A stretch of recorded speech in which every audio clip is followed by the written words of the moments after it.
Police and protesters clashed late Tuesday night at Hong Kong's international airport. Flights were halted throughout the day, though a few did go ahead later on. There's plenty of frustration and plenty of fear about where the escalating violence might lead. The CBC's Renee Filipponi brings us the latest. Come on, you've been really selfish now. Tensions boil over as the Hong Kong airport cancels flights for a second day. I need to see my family. Holding up signs calling out police brutality and calling for democracy, protesters block passengers from the security check-in. This is a major international airport and a transit hub for many flights. The impact is huge. The police have had a very difficult time in the last 2 months. Hong Kong's leader says if the protests don't end, the city is headed for an abyss. In a heated exchange, she was asked who is really calling the shots. Do you have the autonomy or not to withdraw the extradition bill? Answer your question, please. You have not answered the question. You've evaded the question. The anger behind these sometimes violent protests was sparked by opposition to a proposed extradition bill that would allow people to be sent to China for trial. But the protests have escalated in response to situations like this. Calls for an investigation into police actions are now backed by the UN Human Rights Agency, who is calling for peace. You make the people angrier because of an excessive reaction, then there's more protests, and then there's more reaction, and so on and so forth. But tensions are rising. These images are being broadcast on Chinese state TV. Chinese forces headed to the Hong Kong border. Beijing has characterized the protests as riots approaching terrorism. And late Tuesday night in Hong Kong, riot police moved into the airport. Protesters attacking them and reports of officers using pepper spray. It's unclear how long the Hong Kong authorities or China itself will let this situation continue or what they will do to stop it. Renee Filipponi, CBC News, London. So how is this conflict likely to play out? And with an estimated 300,000 Canadians in Hong Kong, what's at stake for Canada? Gordon Holden is a former Canadian diplomat to China. He's been posted to Hong Kong twice. He's now the director of the China Institute at the University of Alberta. Professor Holden joins me now from Edmonton. Hi, Professor. Nice to see you again. It's a pleasure. Thank you. So after a second day of mass protests and clashes with police at the airport, Chinese state media has now published a video that shows what appears to be Chinese troop carriers moving to the Hong Kong border. President Trump in a tweet confirmed the same thing. How big of a deal is that? I think it is a big deal because at the beginning of these protests, the Chinese media was actually suppressing news about the demonstrations, particularly very large ones that involved hundreds of thousands of people. And now they're not only allowing some coverage, but by portraying the Chinese capacity to respond if need be, they are in effect, I think, taking an action which means they are probably obliged to have some measure of order.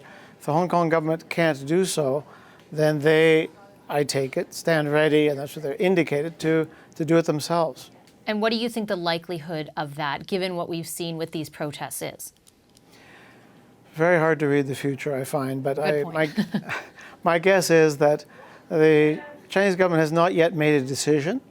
I'm pretty confident that their preference would be to have the Hong Kong government itself and the Hong Kong police suppress the demonstrations or at least bring them under a measure of control rather than intervene themselves.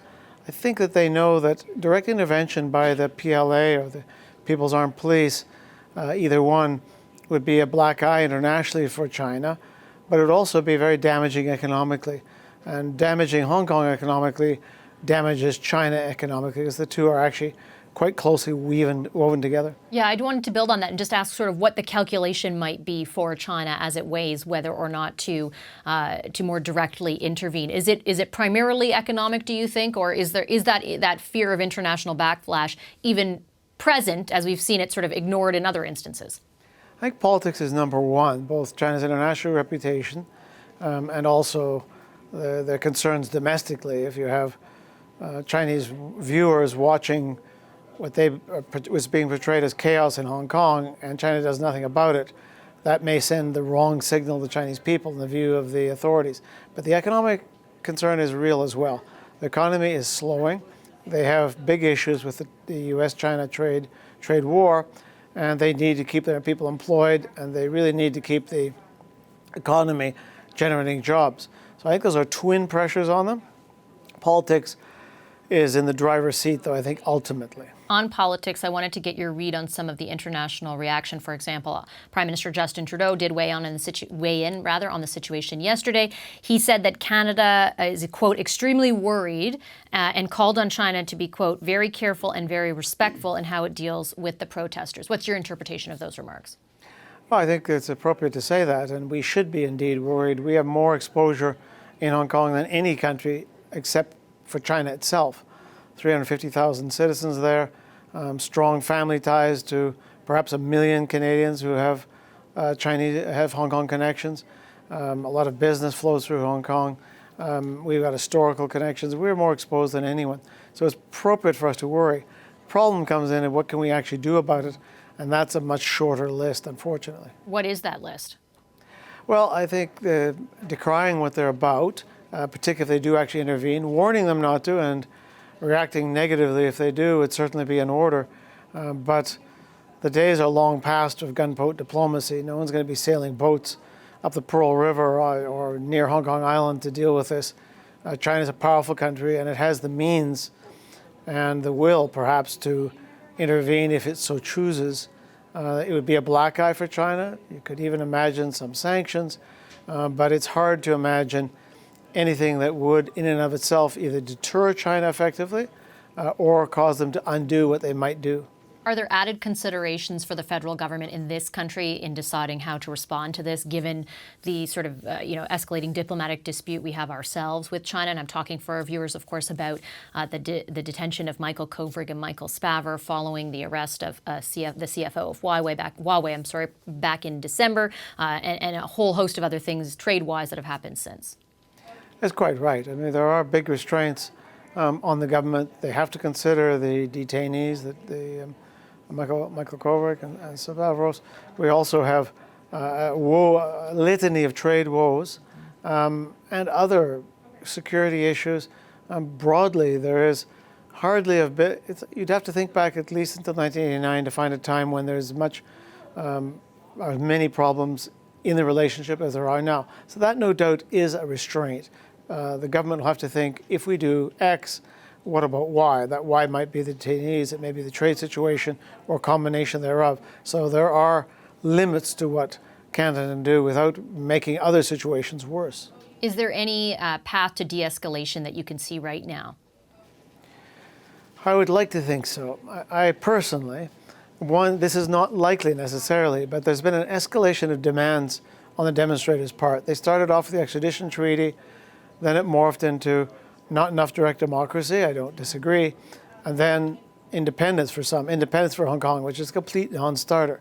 And I fear more direct democracy for Hong Kong is also a non-starter. So paring back some of the demands, to be willing to accept half a loaf might be somewhat wise. On the Hong Kong side, attempting somehow to manage the demonstrations using less violence, not so many beanbags,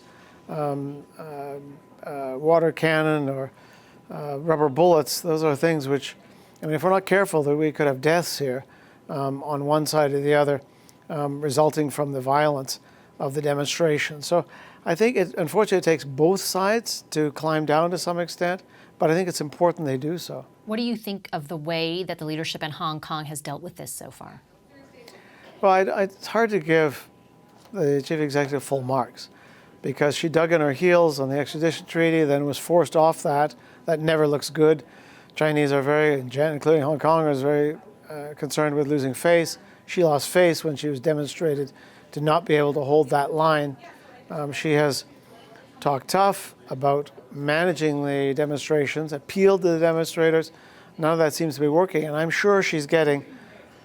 confident she's getting some heavy-duty instructions from Beijing to end this thing, to bring it back into control, to get the airport open, to allow some, or to have some return to normalcy in Hong Kong, a city that's all about doing business, quite frankly, and business is hurting. All right, I'll leave it there. Thank you so much, Professor Holden. Appreciate it. That's Professor Gordon Holden, the director of the China Institute, coming to us from Edmonton. Thank you. Hi, I'm Vashi Capellos, host of Power in Politics. See more of our show by subscribing to the CBC News channel or click the link for another video. Thanks for watching.